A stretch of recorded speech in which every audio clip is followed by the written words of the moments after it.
Thanks, and again, everybody, for the opportunity to be here. Thanks, Jeff, also for the kind words about trade talks. I have a button here just to show everybody that it is well represented, even though Samaya is not here. All right, my presentation is going to be blunt. We're talking about WTO reform, and I'm just going to be out there with these are the China issues. Okay, I'm no longer a diplomat having to work anywhere and couching things. Let's just get right to it.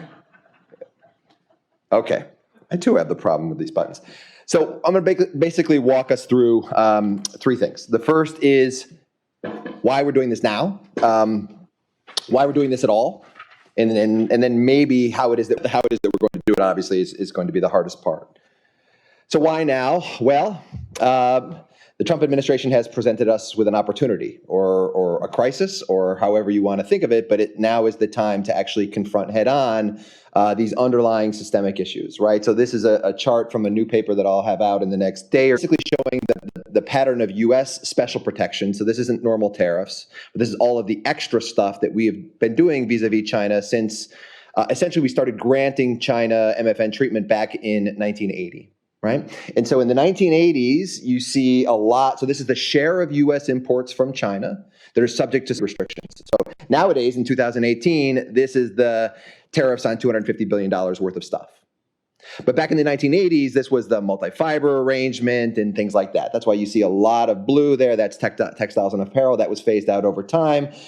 Beginning around 2008, you see the crosshatched red area, special protection in the form of anti-dumping, countervailing duties, those kinds of things in the metal sector. So this is steel and aluminum. And then obviously in 2018, tariffs, right? We saw more steel and aluminum tariffs, but essentially the tariffs under the Section 301 action on 200 and worth of imports. So that's the why, right? Why we're doing this now. There's just this, if we don't deal with this now, it's going to come back again, and nobody likes that we're in well, some people like it, but most of us don't like that we're in this moment of time right now. But now that we're here, right, let's not waste the crisis. Let's fix the underlying while we can. Okay, so what then are the normative arguments of what needs to be fixed, what we should be actually thinking about here? So the first issue is obviously in China's state-owned enterprises. The argument here being that they have grown in importance economically recently, and I'll point to my Peterson Institute and fascinating and massively important new book, which basically just documents this fact. And these things are not going away; they're growing in importance, and so we need to think about why we're concerned about them. Second, it's not only China's state-owned enterprises, but its system of policy, a lot of implicit subsidies that have to be dealt with, right? Or that could potentially have to be dealt with. We have to think through that, right? It's a very different economic model than the market-oriented model of the United States or Europe or Japan that goes beyond simply state-owned enterprises, and we have to grapple with that issue. And then third is basically the support stuff of China's development strategy, Made in China 2025, acquiring foreign technology either on non-commercial grounds, theft, lack of enforcement of intellectual property, et cetera. Okay, so a lot of issues, three big ones there to tackle. When does the system need to worry about China's state-owned enterprises and its implicit subsidies? And the easy answer can't be we need to ban SOEs and we need to ban subsidies. Because not everybody, but a lot of countries have state-owned enterprises and everybody has subsidies, right? So we can't expect standard that nobody else has to live up to.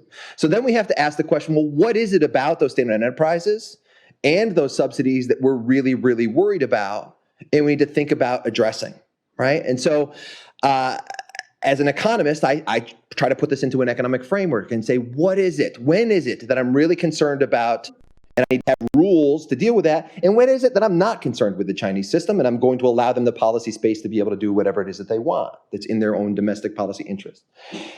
And the answer, again, it comes back to essentially the point that Annabelle just made, right? It's when you're so large that the decisions that you make lead to externalities that hurt them, right? Cross-border externalities, whether it's prices affecting world prices, if you're such a large player in world trade, or maybe shifting the activity of certain firms and jobs, that kind of thing. Okay, so as I was beginning to think about this, there's essentially, as far as I can come up with, three main channels through which the rise.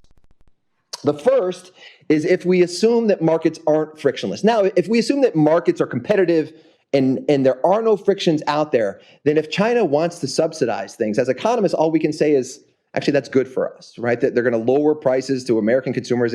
Yes, it's going to have some distributional implications. We would say that's actually beneficial. So we have to think about where those markets, where those assumptions break down if we're going to start to worry about it. One area where they might break down is if markets aren't frictionless and actually there are lots of costs to adjustment. Now, we might think that that is the case, and I think there is some evidence sort of in the Otter, Dorn, and Hansen, as Mary, the China shock literature that suggested that it's not as easy as we may have thought to be able to move workers and communities out of one sector and into another. And why we might be concerned is if China has a system that does not absorb, say, its fair share of negative shocks, right? So you can imagine China's got lots and buffers that when negative shocks to global demand hit, if China is not going to lay off its fair share of workers, if it's not going to shut down its fair share of excess capacity, it's pushing off more of those negative global shocks onto other countries that are more market-oriented, right? That creates a potential friction trading system has to potentially deal with. The second is in certain sectors, steel and aluminum, we know examples from raw materials, the rare earth metals, we could be worried about global concentration, right? When China has acquired concentration globally, it has market power, right? And harmed consumers in certain ways. We have these WTO disputes over raw materials and rare earth metals. In steel and aluminum, in a short number of years, they've gone from producing 25% of world production to now over 50% and still rising. There is concern about excessive concentration in one. And then maybe in certain sectors, if we think to the kind of Boeing Airbus examples, if there's really big barriers to entry, there may be some sort of strategic behavior going on. I'm sort of less worried about this last case. Maybe we can look at it on an industry by industry basis. But those might be the sorts of channels that we would be concerned about rules around. And why I'm getting to this is effectively, if that's what the WTO's place in this is going to be, we need to think about what kinds of rules that we want to write. We can't just say we're going to ban SOEs and we're going to ban subsidies. We need to think about crafting rules that are going to capture the things that we're worried about. Some of this may be going on right now. Surely is going on behind the scenes bilaterally with the Trump administration in their discussions with China.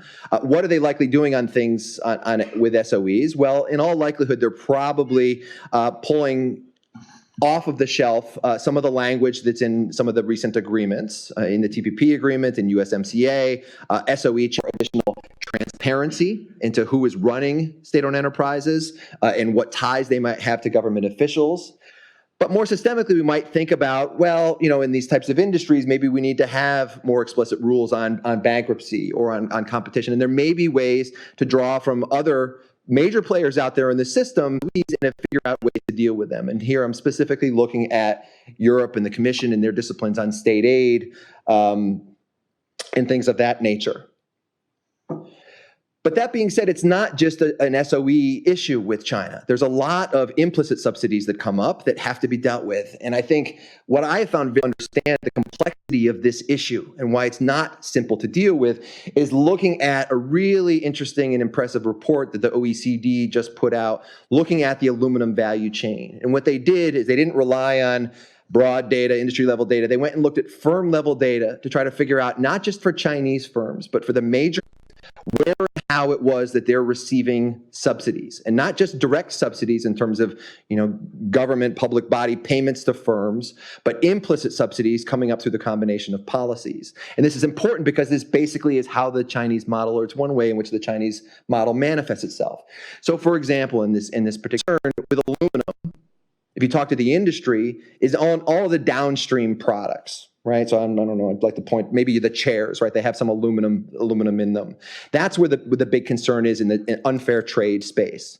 But that's not who's receiving the subsidies in China. So where are the subsidies coming in? Well, you have to look at the industry works. The primary input for primary aluminum. So primary aluminum is the raw aluminum product. It's a highly energy intensive product. Most all of the cost of this thing is just part that makes it go. And coal, right, is subsidized in China. That makes that incredibly cheap. But then on primary aluminum, China now produces more than 50% of global primary aluminum, but exports virtually none of it. They have export restrictions. That creates essentially a subsidy to the downstream industry that downstream firms, that refined aluminum firms in other countries don't have access to this cheap primary aluminum. Then they manipulate taxes in terms of what they rebate and what they don't. They don't rebate the primary aluminum, which again implicitly subsidizes the downstream firms, but they do rebate exports, the value-added taxes for exports of the finished products, right? And that again creates these incentives that work like subsidies.